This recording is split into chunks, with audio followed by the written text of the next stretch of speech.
সবাইকে good morning. কেমন আছেন সবাই? এই তো আমাদের সীমা এসেছে, সবজি কাটতে বসে গেছি। এই যে বিচে কলা এনেছে, মোচা এনেছে, আজকের মোচা রান্না করব। এটা বিচে কলার মোচা। সব থেকে খেতে ভালো লাগে এই বিচে কলার মোচা, কারণ কাঁচকলার মোচা, কাঁঠালি কলার মোচা ওগুলো একটু একটু তিতো লাগে। অনেকেই বলে যে আমরা মোচা দেখে চিনতে পারি না। কাঁচকলা বা কাঁঠালি কলার মোচাগুলো একটু লাল মতো হয়, ডিপ লাল এইরকম, আর এটা একটু কালো মতো হয়।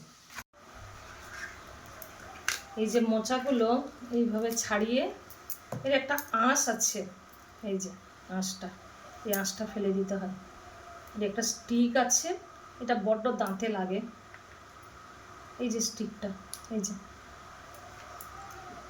কেটে একটু সেদ্ধ করে নেব। মোচা খাওয়া ভীষণ ভালো, এতে প্রচুর আয়রন আছে। এই যে বিচে কলা, থোড়, মোচা, এগুলো তো কোনো সার দিয়ে তৈরি নয়। গাইনি ডাক্তাররা বিশেষ করে মায়েদের বলেন এই থোড় মোচা খেতে।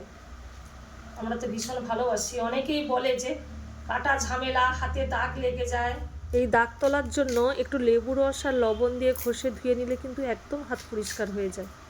এতে প্রচুর আয়রন আছে, খাওয়া ভালো, তাই সবার খাওয়া উচিত। আমরা তো ভীষণ ভালোবাসি। আমাদের মতো কে থোড় মোচা খেতে ভালোবাসেন কমেন্ট করে জানাবেন। ঢেঁড়স রান্না করব, এই যে আলু দিয়ে। কড়াইতে একটু ফোড়ন দিয়ে দিলাম।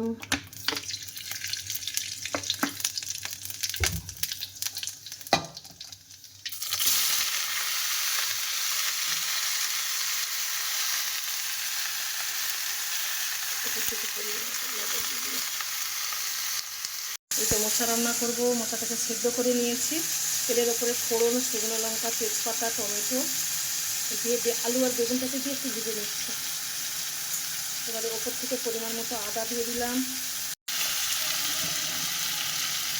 পরিমাণ মতো লঙ্কা গুঁড়ো, পরিমাণ মতো হলুদ গুঁড়োও দিয়ে দিলাম, পরিমাণ মতো লবণ আর মিষ্টিও দিয়ে দিয়েছি, একটু জিরে গুঁড়োও দিয়েছি। সেদ্ধ করা মশলাটা দিয়ে দিয়েছি। এবারে কষিয়ে নেব একসঙ্গে। এবারে জল দিয়ে দেবো, যেহেতু সেদ্ধ আছে একটু জল দেবো না।